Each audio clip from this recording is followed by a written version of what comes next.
Siguradong lalabas na naman tong mga loko na to. Oh. Op, wag nang lalabas. Dito na, dito na. Dito na. Dito na. Nangangalabit na yung isang mga katunying. Mabisin kan?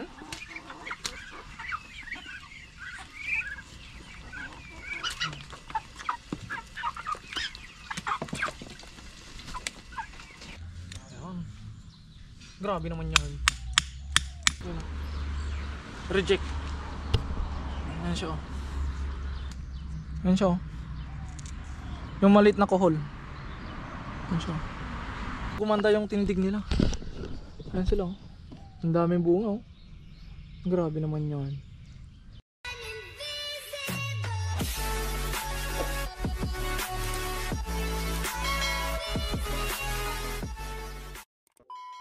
So what is up mga katunying, magandang umaga sa ating lahat. At syempre, another day, another vlog. At welcome back sa ating YouTube channel. Kung ilan pala kayo napadpad sa aking YouTube channel mga katunying, inanyan ko kayo mag-subscribe at i-click ang notification bell para ma-update kayo sa mga susunod pa nating video. At for today's video pala mga katunying ay wala tayong pasok at 5:29 pa lang mga katunying. Okay. 5:29 pa lang ng umaga. At nandito na tayo sa garden para gawin ang ating daily routine. Dahil makulimlim ngayon at ang sabi sa weather forecast sa Google ay 30% yung possibility uulan ngayong araw mga katunying. Kaya habang wala pang ulan ay titingnan na natin kung ano yung pwede natin gawin dito sa ating garden pagkatapos ng ating daily routine. At ang target natin ngayon mga katunying ay mag-cultivate tayo ng talong. At yung mga kailangan lagyan ng brace ay lalagyan natin ng brace tulad nito. Kailangan nating itaas sa mga katunying ng ganyan dahil sumasayad sa lupa. Yan. Ilang sanga yung lalagyan natin dito? 1, 2, 3. Ay ito meron ng brace to. Tapos dito pa hanggang dito lalagyan natin ng brace. At nung nag-grass cutter kasi tayo mga katunying ay hindi natin natanggalan lahat dito sa talong dahil kapag masyado nang madikit sa puno ay hindi na natin natanggal dahil tatamaan yung talong. Kaya i-cultivate din ay tatanggalin din natin yung damo. Tapos dito naman ayusin natin yung pagkakit ng ating sayote dahil ang lago na yung sayote natin, ang daming sanga. Ayusin din natin yan. Ito yung target natin ngayong araw mga katunying. Dahil yung target natin dahil yung project natin nung nakaraan na yung tawag dito yung bagingan ng halaman natin ay tapos na mga katunying. Bali nung time na yun pala hapon nun, pagkatapos kong pumunta dun sa pinuntahan ko ay tinapos ko na siya mga katunying. Yan na siya. At nailipat ko natin yung ating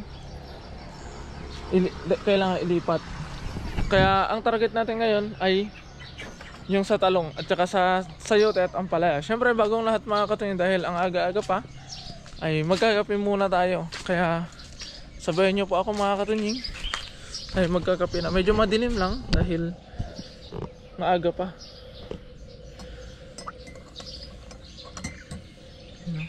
Kape mga katunying. Ang init. Sayang walang pandesal mga katunying at 3 taon na akong hindi nakakatikim ng pandesal. Di bali pag uwi sa Pilipinas dahil malapit na tayong magbakasyon ay bibili tayo ng pandesal. Pero sa ngayon ay purong kape muna. Wala munang pandesal.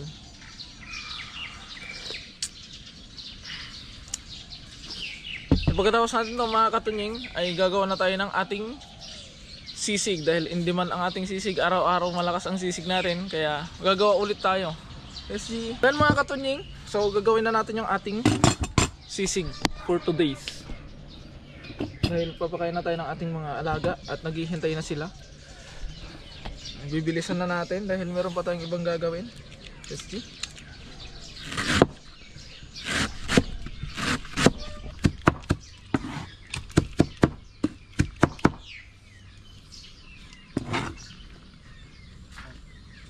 Atin mga katunying, ito na yung ating nagawa.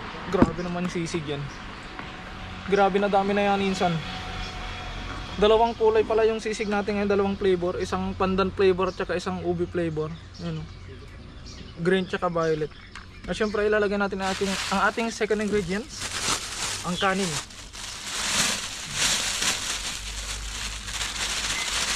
Meron na tayong lagayan ng plastic. Ayun, no? Siyempre hahaluan na natin to ng darak, nang sa ganun ay mas lalo pang dumami. G.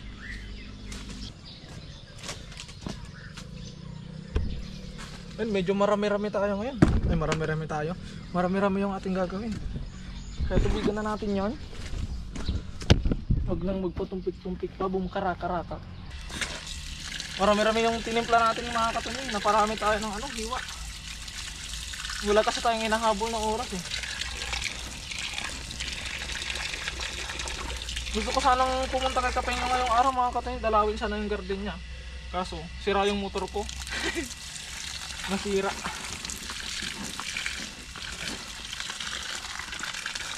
At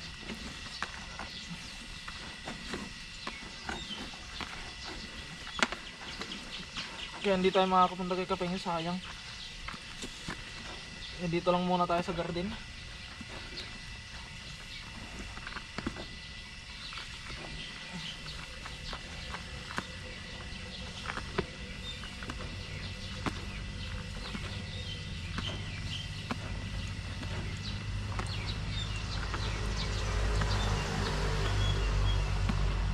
Grabe, isang balding sisig.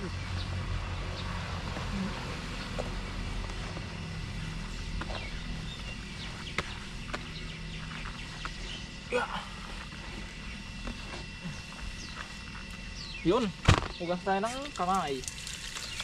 Tapos isa-serve na natin. Grabe, grabe. Ngayon isa-serve na natin mga katunying, para matapos ng ating daily routine at masisimulan na natin yung talong. Sumasalubong na sila, no? Siguradong lalabas na naman tong mga loko na to. Oh. Up. Huwag nang lalabas. Dito na, dito na. Dito na. Dito na. Huwag nang lalabas. Masalaw. Up ya. Dito na tayo. Dito.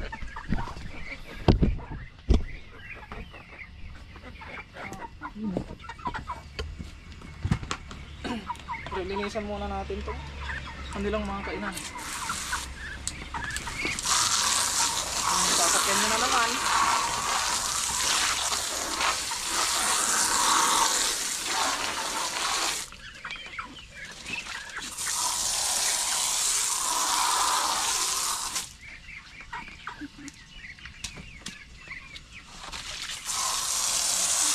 Nangangalabit na yung isa mga katunying. Mabisin kan?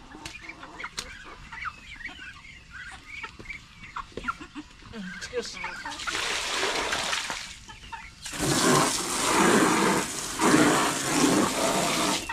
Malalagay muna tayo ng tubig.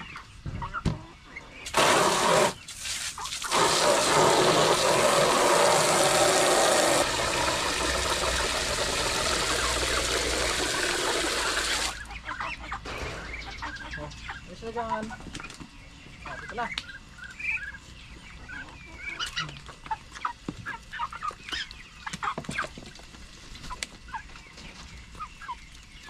Ibangir nih, agad dong.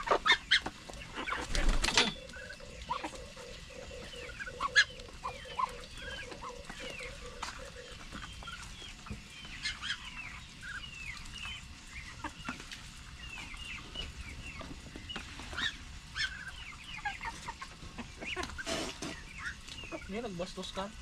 Kumaki ka pa.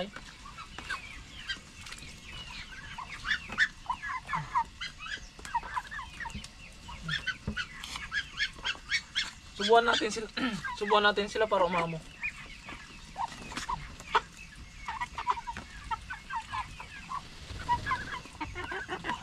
Dahan-dahan lang kasi para hindi mabalao ka. Serious.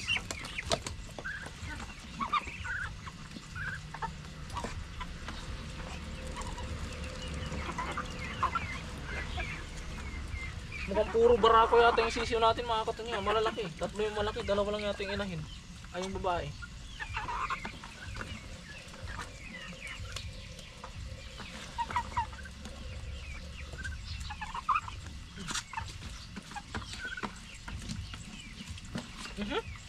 Musik-musik na Mutton George.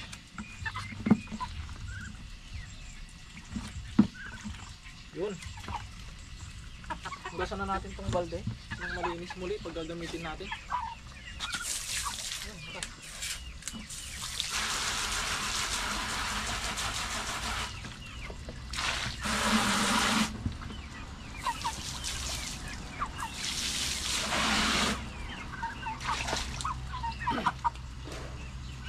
Tapos na tayo dito.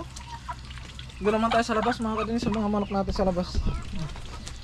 Kakain na yung mga yan. Then tayo naman ay sa labas lang sa ganun ay magawa natin yung ating target. Hi guys. Hi mga insan. Mga insan. Kain na kayo mga insan.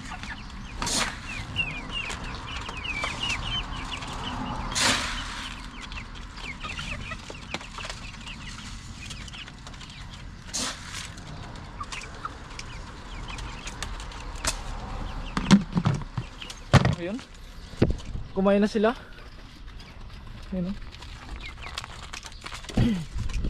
Kaya ngayon naman mga katunying ay gagawin na natin ang ating daily routine. Kukuha na tayo ng mga kawayan na kakailanganin natin. Tapos maglalagay tayo ng brace doon. Kaya simulan na natin mga katunying. Let's G! Atin mga katunying, dala na natin ang ating mga kawayan.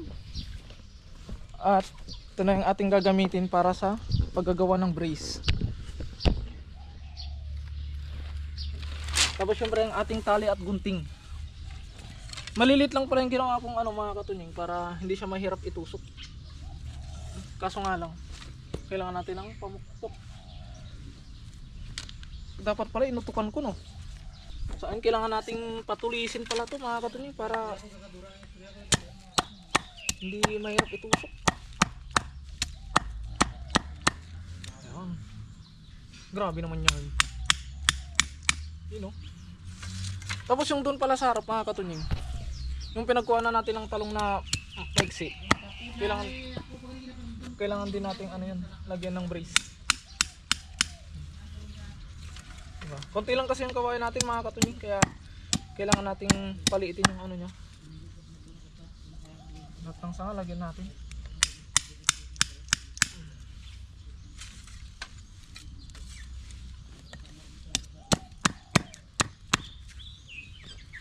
Sumasayad ng bunga.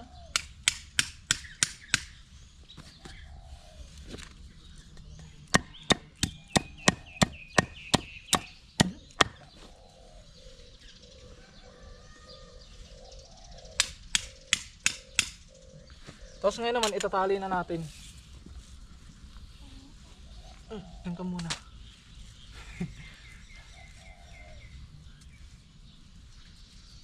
Ito lang yung gagawin natin para safe. Yan. Tapos itatali natin pataas.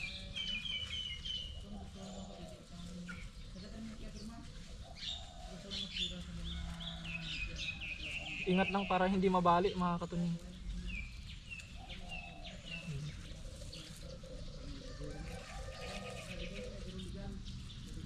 Para lang hindi sumayad yung bunga sa lupa, dahil kapag sumayad yung bunga sa lupa hindi na siya hahaba. So masyadong mahigpit para hindi masakal. Kaso nahigpitan ko kaya tanggal ulit na. At nag DIY na din pala ako ng maliit na pala pang tanggal ng damo ng katunying ganun. Diba? Ang galing, nakakamangha.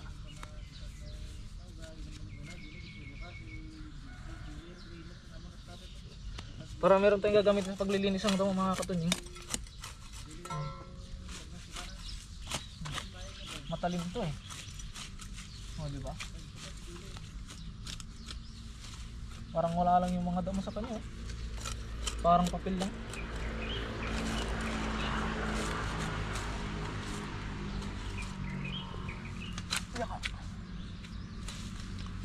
Yun. Hindi mo maliwalas mga katunying. So lipat tayo dito sa kabila. Bakit nga ba? You tell me. Bakit nga ba? No. You tell me, bakit nga ba? Bakit nga ba kailangan lagyan ng tali? You tell me. Kasi para hindi sumahid yung bunga. Bawasan na din natin ng sanga para yung nutrients ay mapunta sa bunga.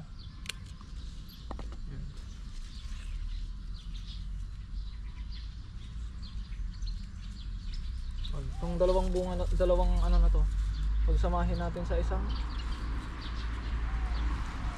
ganyan. Diba?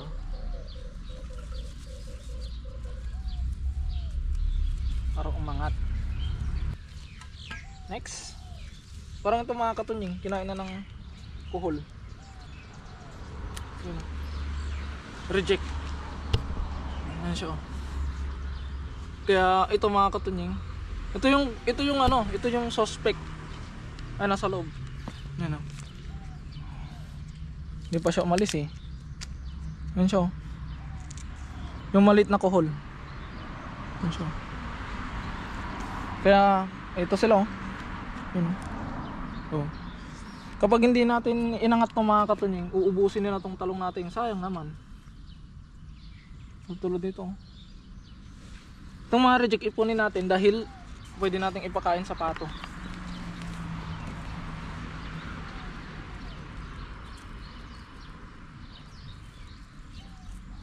Yun. Pakaangas. O diba? Mas lalong gumanda yung tindig nila. Ayan sila oh. Ang daming bunga oh. Grabe naman yun. So lalagyan ko lang to lahat mga katunying. Tapos magpo-proceed tayo dun sa may ampalaya. Let's see. At ayun mga katunying, tapos na natin dito sa ating talong. Ayun oh. Wow. Ang galing, nakakamangha. Mas lalong luminis yung kanyang silong. At dito na tayo mga katunying sa ampalaya. Let's see. Bale, ayusin natin tong ano mga katunying at tatanggalan natin ang mga sanga sa baba para sa taas lang lahat. Huwag kang magtatampo ha. Kunin natin tong mga sanga. Pwedeng gulayin. Ingat lang baka imbis na sanga yung maputol natin, puon yung maputol natin. Iyak malala. Sakto may munggo tayo doon mga katunying. Yun. Tapos bunutan natin ng damo. Saan yung ano niya po?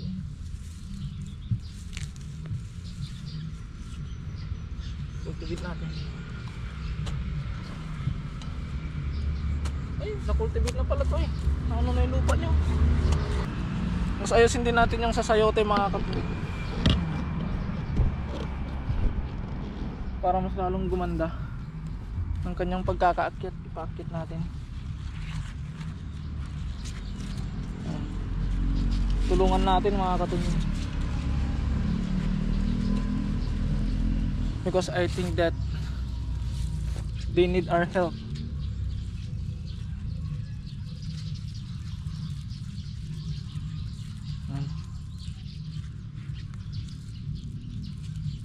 Pero huwag nating higpitan. Ayun mga katunying, bali i-off muna natin yung camera natin dahil may nagmo-music doon para hindi tayo makapirit mga katunying. Update ko na lang kayo mamaya. Let's see. At yun mga katunying, tapos na tayo dito sa ating project for today's. Ito siya mga katunying. Hindi tayo pwedeng magtagal na mag-video mga katunying dahil sigurado akong yung music natin na naririnig ay rinig din sa camera para iwas copyright tayo mga katunying at para hindi masayang yung pagod natin sa buong video. Kaya mga katunying, hanggang dito na lamang muna ang update dito sa ating mini garden. Mag-ingat po palagi mga katunying and God bless po. Bye bye.